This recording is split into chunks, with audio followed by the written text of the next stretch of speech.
អភិវឌ្ឍការរស់នៅជាមួយគ្នាដោយម្ដេចខ្លះអភិវឌ្ឍសង្គមដោយមើលទៅលើប្រតិកម្មអន្ត្រីបាល់សិទ្ធិសិលអន្ត្រីបាល់សិទ្ធិសិលយើងបានឃើញរួចមកហើយនៅការអភិវឌ្ឍខាងរាងកាយដែលមានគោលបំណងដើម្បីឲ្យរាងកាយមានសុខភាពគុណភាពនិងគុណធម៌សារៈសំខាន់នៃការអភិវឌ្ឍខាងផ្នែកគុណធម៌របស់កាយនៃបុគ្គលម្នាក់ៗត្រូវបានព្រឹត្តមានប្រភេទលើកយកមកបញ្ជាក់ម្ដងទៀតនៅក្នុងការអភិវឌ្ឍលើការរស់នៅក្នុងសង្គមចំពោះការអភិវឌ្ឍខាងផ្នែកប្រតិកម្មចំណុចទី2វិញទិសដៅគឺការធ្វើឲ្យមានការរីកចម្រើនក្នុងកិច្ចទំនាក់ទំនងជាមួយអ្នកដែលនៅជុំវិញខ្លួនដើម្បីធានាឲ្យបាននូវស្ថិរភាពនៃការរស់នៅជាមួយគ្នាដោយស្ងប់សុខវិញ្ញាណរបស់យើងទាំង5នេះនៅក្នុងភាសាបាលីលោកហៅថាទ្វាគឺជាកន្លែងចូលអារម្មណ៍ទាំងឡាយពីខាងក្រៅនិងក៏ជាកន្លែងចេញនៅអារម្មណ៍ទាំងឡាយទៅខាងក្រៅវិញដែរជួនកាលលោកឧបមានៅទ្វាទាំង5នេះថាជាមាត់សម្រាប់បរិភោគនៅអារម្មណ៍ទាំងឡាយគឺភ្នែកសម្រាប់បរិភោគរូបត្រចៀកសម្រាប់បរិភោគសម្លេងច្រមុះសម្រាប់បរិភោគក្លិនអណ្ដាតបរិភោគរសជាតិនិងកាយបរិភោគនៅវេទនាទាំងឡាយដូច្នេះបើមាត់ទាំង5នេះបរិភោគរបស់ដែលមិនមានអនាម័យល្អមានមេរោគដិតជាប់ជាមួយបរិភោគហួសប្រមាណក៏នឹងអាចធ្វើឲ្យបុគ្គលនោះមានភាពមិនល្អឈឺពោះមានជំងឺរ៉ាំរ៉ៃដែលនឹងធ្វើឲ្យបុគ្គលនោះចុះចេញឬក៏បញ្ចេញមកវិញនៅកាកសំណល់ដែលធ្វើឲ្យកើតពឹសពលដល់បរិស្ថានសង្គមជុំវិញជារំខានជាឧបមាជាក់ស្ដែងគឺឥទ្ធិពលនៃទូរទស្សន៍ខ្លះដែលពុំបានប្រុងប្រយ័ត្ននៅក្នុងការបញ្ចេញព្រឹត្តិកម្មរបស់ខ្លួនតាមរយៈរូបភាពគំនូរជីវចលផ្សេងៗមានរឿងកាប់ចាក់តស៊ូខូខើជាដើមនេះអាចធ្វើឲ្យកុមារទាំងឡាយយកតម្រាប់តាមហើយព្យាយាមបញ្ចេញនៅព្រឹត្តិកម្មដូចគ្នានេះដែរទៅលើបងប្អូនអ្នកជិតខាងសិស្សរួមថ្នាក់ផ្សេងៗនិងបរិស្ថានជុំវិញរបស់គេដូច្នេះការអភិវឌ្ឍលើការបញ្ចេញព្រឹត្តិកម្មនេះជាមូលដ្ឋានរបស់ការអភិវឌ្ឍសង្គមមួយដ៏សំខាន់ព្រោះវាមានផលប៉ះទង្គិច impact ទៅលើត្រង់ទៅលើមនុស្សដែលជាកោសិការបស់សង្គមនីមួយៗព្រោះថាបើកោសិកានីមួយៗមិនមានជំងឺទេសង្គមនោះក៏នឹងមានសុខភាពល្អប្រសើរដែរចំណុចទី2អភិវឌ្ឍសង្គមដោយមើលទៅលើនីតិកម្មសង្គមបាដេមកសង្វរសិលក្នុងការរស់នៅក្នុងសង្គមថ្មីត្បិតតែការសង្រួមឥន្ទ្រីទាំង5គឺជាមូលដ្ឋាននៃសេចក្តីស្ងប់សុខមែនតែពុំទាន់គ្រប់គ្រាន់នៅឡើយដែរការអភិវឌ្ឍផ្នែកប្រតិកម្មមានលក្ខណៈដូចជាការងារអាសាស្ម័គ្រដែលពឹងផ្អែកទៅលើការជុះចេញពីទឹកចិត្តផុសចេញពីទឹកចិត្តឬក៏ការភ្ញាក់រលឹកពីបុគ្គលម្នាក់ចំពោះបុគ្គលដែលពុំមានទឹកចិត្តឬក៏ពុំមានការភ្ញាក់រលឹកទើបជាការលំបាកណាស់ដូច្នេះកតិកាសង្គមមួយកោសិកាសង្គមមួយក៏បីកំណត់ឡើងដើម្បីប្រយោជន៍រួមកតិកាសង្គមមួយកំណត់ឡើងដើម្បីប្រយោជន៍រួមប្រយោជន៍កុំឲ្យបុគ្គលដែលពុំមានចិត្តឬក៏ស្មារតីទាំងនោះមានការប្រព្រឹត្តខុសដល់សង្គមនៅក្នុងព្រះវិន័យការថែរក្សាសិលឲ្យបរិសុទ្ធគឺពឹងផ្អែកទៅលើការសង្រួមឥន្ទ្រីនេះមួយនិងទី2គឺគោរពទៅតាមភិក្ខុបាដិមកដែលជាគោលច្បាប់ដែលព្រះសម្មាសម្ពុទ្ធបានបញ្ញត្តិទុកឲ្យពួកភិក្ខុ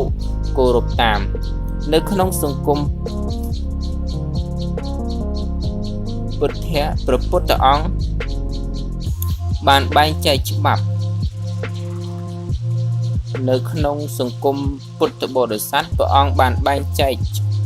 គោលច្បាប់នេះឲ្យបរិស័ទទាំង4គឺភិក្ខុនីឧបាសកឧបាសិកាគោរពទៅតាមភេទគុណធម៌និងសមត្ថភាពនៃការ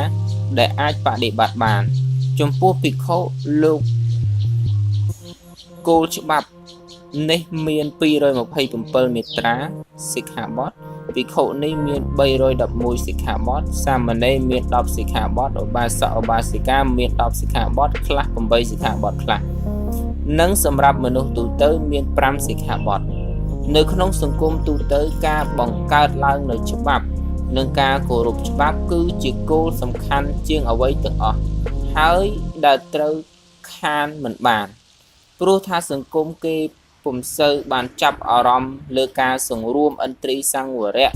ដែលបែបពុទ្ធសាសនាឡើយច្បាប់រដ្ឋធម្មនុញ្ញជាច្បាប់កម្ពុជារបស់ប្រទេសនីមួយៗដែលតម្រូវឲ្យពលរដ្ឋគោរពតាមឲ្យបានហើយក្រៅទៅពីនោះក៏មានច្បាប់រដ្ឋប្រវេណីច្បាប់ព្រហ្មទណ្ឌវិន័យចរាចរណ៍ទំនៀមទម្លាប់សុជីវធម៌បទដ្ឋាននានាដែលពលរដ្ឋម្នាក់ក៏បីស្វែងយល់ការចេះដឹងនិងគោរពតាមកុំឲ្យខុសការមិនអនុវត្តតាមសិលដែលព្រះសម្មាសម្ពុទ្ធបានចែងទុកមកនិងមិនគោរពតាមច្បាប់រដ្ឋឬច្បាប់សង្គមគឺជាកំហុសឬដែលព្រះវិន័យលោកហៅថាអាបត្តិដែលទោះជាយ៉ាងណាក្តីមាត្រាទាំងឡាយដ៏ច្រើននេះអាចបង្រួមមកនៅត្រឹមតែ5មាត្រាឬក៏5សិក្ខាបទដើម្បីឲ្យងាយស្រួលចាំនិងអនុវត្តបានដែលព្រះវិន័យលោកហៅថានិច្ចសិលគឺសិលឬក៏ច្បាប់ដែលត្រូវមានប្រចាំគ្រប់នាទីគ្រប់ម៉ោងទាំងអស់សិល5ឬក៏សិក្ខាបទដែលត្រូវរៀនធ្វើនិងរៀនអភិវឌ្ឍឲ្យកើតមានដល់ខ្លួននោះខ្ញុំបានអធិប្បាយរួចម្ដងហើយនៅក្នុងវគ្គការបដិបត្តិធម៌ឬក៏ការសិក្សាដែលនៅក្នុងនោះមានទី1គោរពសិទ្ធិនៅក្នុងការមានជីវិតរស់នៅរបស់សត្វមានជីវិតទាំងឡាយដោយមិនបៀតបៀនទៅដល់សេចក្តីសុខមិនធ្វើបាបរាងកាយ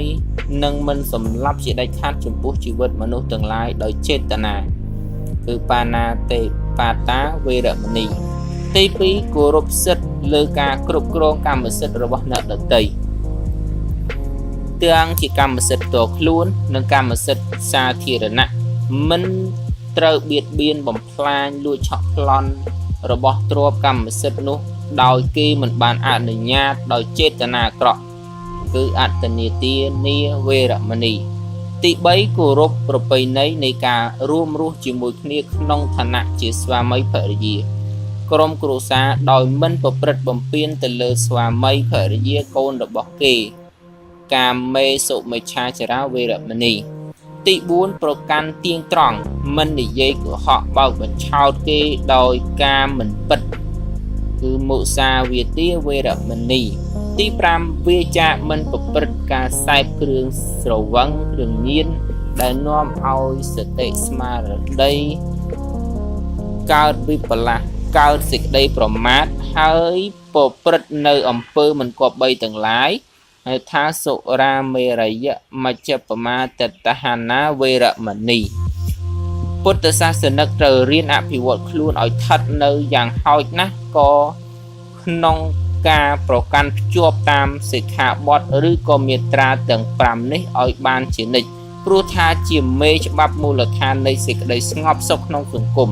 ក្រៅពីនេះការគោរពច្បាប់នៅក្នុងសង្គមប្រពៃណីទំនៀមទម្លាប់សាសនាសុជីវធម៌នានាតាមភូមិភាគតាមតំបន់ជាដើមនេះរាប់ចូលទៅក្នុងការអភិវឌ្ឍខ្លួននិងសង្គមបែបនីតិកម្មទាំងអស់